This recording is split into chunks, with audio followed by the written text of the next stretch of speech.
Hello, Meg. Hello, Steve. How are you? Good. How are you today? Doing good, thank you. It's Tuesday. It is Tuesday. Feels good, doesn't it? Are you on any guilt trips today? I almost said always as a joke, but no. Good for you. Never. No guilt trips. So I- you're not conforming to the thoughts and ideas of another person. That's correct. Isn't that a good way to live? That is the That's only the way way to to live good. Yes. That's the only way to live good. There's the t-shirt I need. Well, I actually have a question from myself. This is not a write-in question. It's me. Okay. I would like to know when in relationship and negativity or toxicity starts to pile up in that relationship, whether it's seemingly small and subtle or overt. I want to know how do we determine if that relationship should be severed and cut off because it's holding us back, and it's absolutely a insurmountable obstacle to moving into the next level of kinetic belief? Or do we have compassion and continue to nurture that relationship and wait or hope for them to change? I think that is a really difficult part of being a kinetic believer, because you do have that love for everyone. You want to help them be their best selves as well. But then, when do you have diminishing returns, I guess, where they're taking more than they're giving, and you just feel like, if I don't cut them loose, I don't know how to move beyond. But I think determining that line is almost impossible. Well, I think it's because there are as many variable answers to that question as the ways that you just asked it. Oh, wow.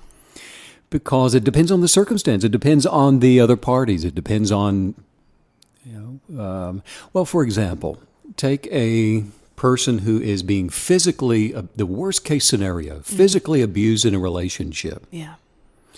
And if that person were to ask the question, should I stay in this and hope that by me being accessible, it's going to nurture the other person into change, the immediate answer is obviously no. Because it's abusive. It's abusive access. So, missing perhaps some of the details of the relationship would be the quicker Well, that's a way of responding to That's that. a powerful thought as well, that that's why it's so difficult to know, because every relationship, it is so nuanced. It has so many varied details in every relationship we encounter. Well, and again, it's the point of access. And in all relationships,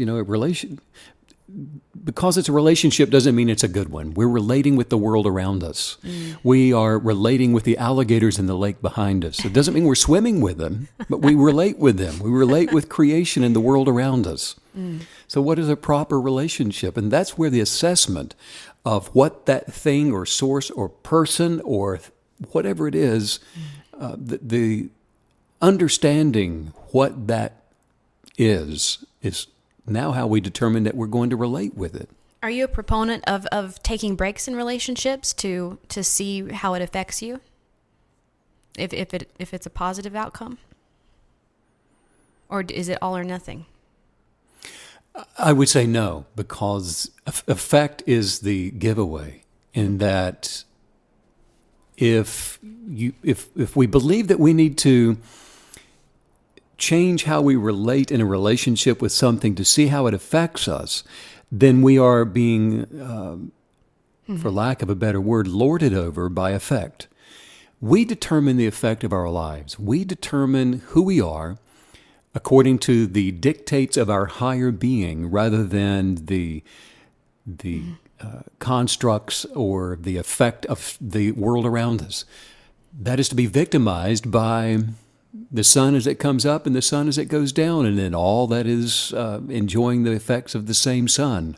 So we are responsible for creating the life we should choose to experience, and then all else conforms to that, or it does not conform to that.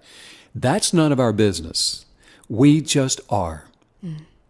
It's the sunflower that can control its environment by allowing what it will allow to come in and enjoy the presence of the sunflower.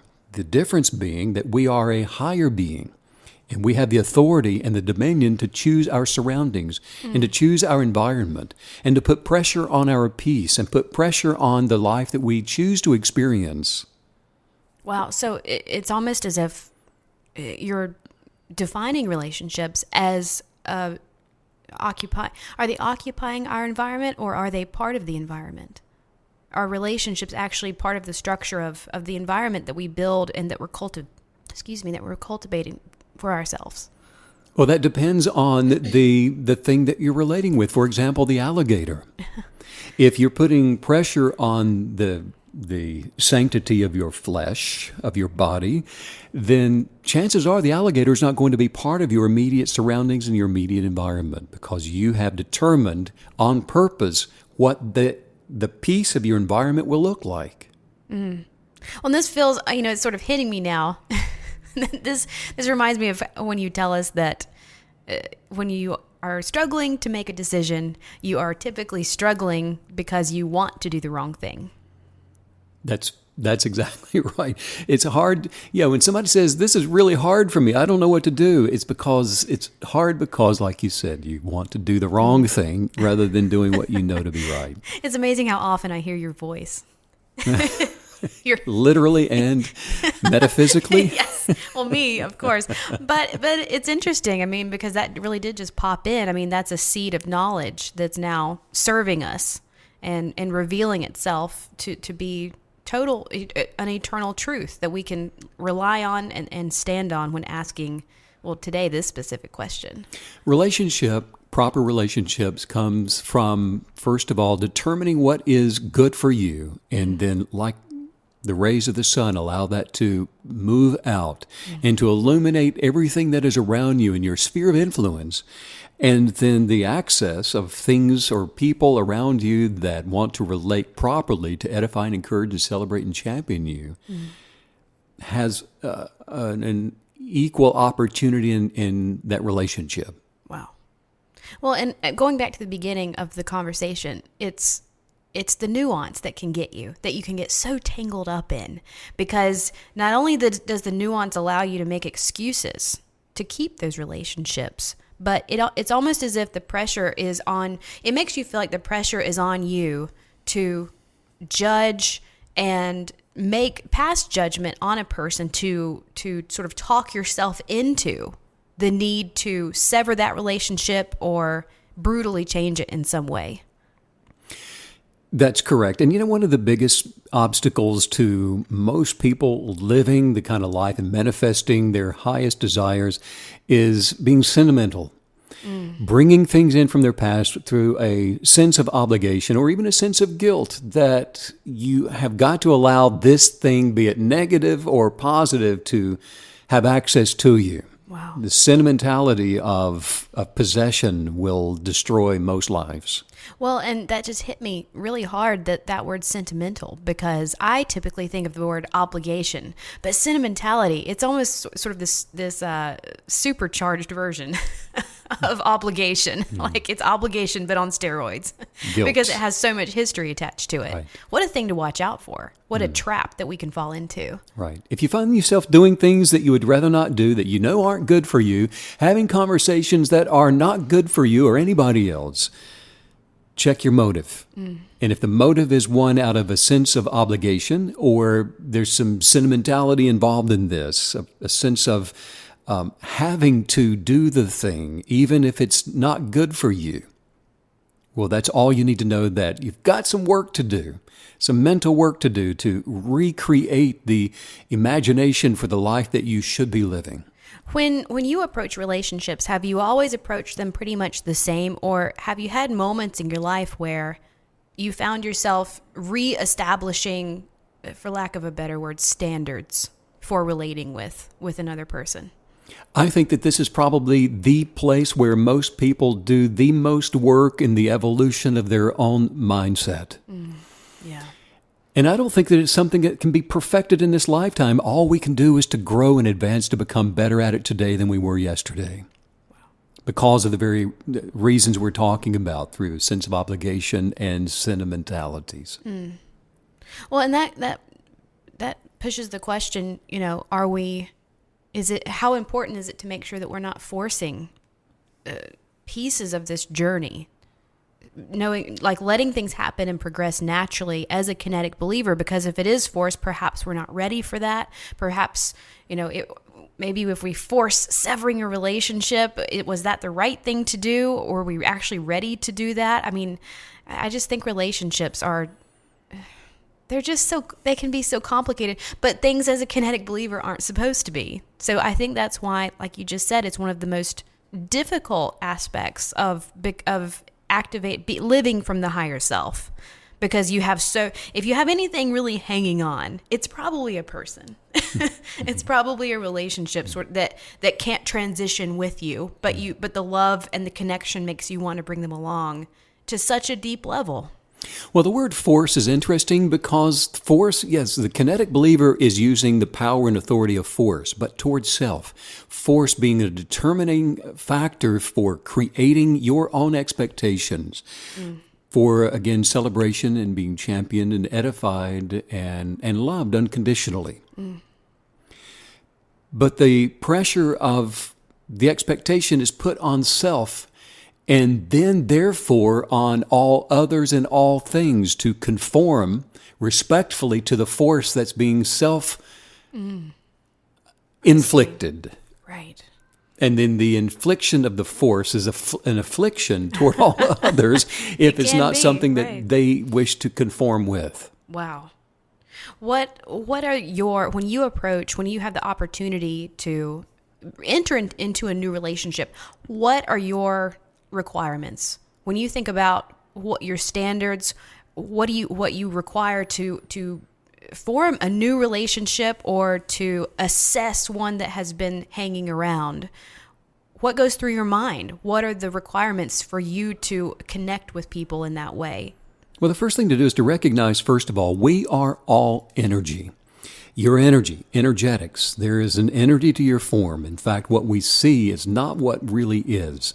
And so I protect energy. And you think in terms of being a higher form of energy, vibrating on a high level of energetics, which is positive energy.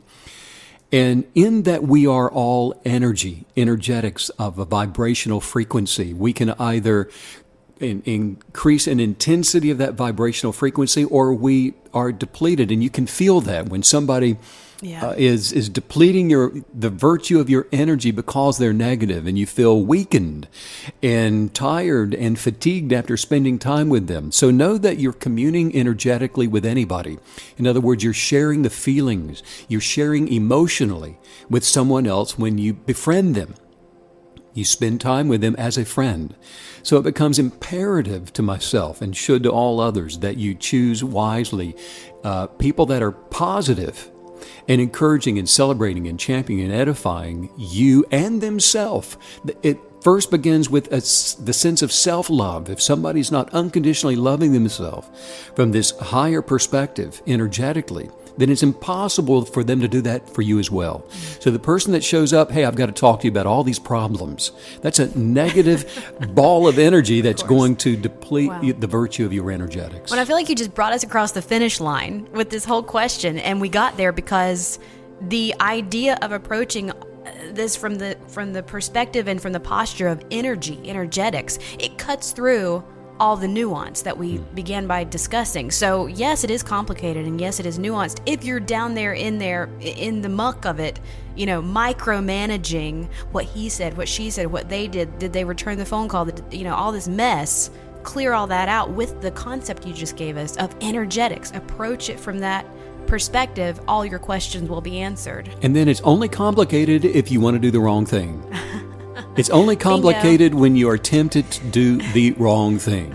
It's very easy to do the right thing. When I hear that, I'm like, oh, you got me. right there. Well, just say this out loud. Say, I'm living dreams with enthusiasm. I'm living dreams with enthusiasm. And the little things in life. Are my satisfaction. They're my satisfaction. I enjoy being surrounded by positive people. I love being surrounded by others who champion and encourage and celebrate themselves. I love being surrounded by others who champion, encourage, and celebrate themselves. And me. And me. And I. And I. Them. Them. Like me. Like me. I am fearless. Yes. I am fearless. As I live my life with courage. As I live my life with courage. I'm following after my best life. I am following after my best life. And it is right now. And it's right now. I am not responsible for the world. Hey, I'm not responsible for the world. I am responsible to me and for me and my choices. I am responsible to me, for me, and for my choices. I choose life and all that is good. I choose life and all that is good. Therefore, all that is good belongs to me. Therefore, all that is good belongs to me. I am in love with me. I'm in love with me. I'm in love with you. I'm in love with you. And because I've chosen to be, And because I've chosen to be, I really am. I really am, though. Sending out much love and light to all you KB creatives around the world. And thanks, as usual, Steve, for all the wisdom. Bye.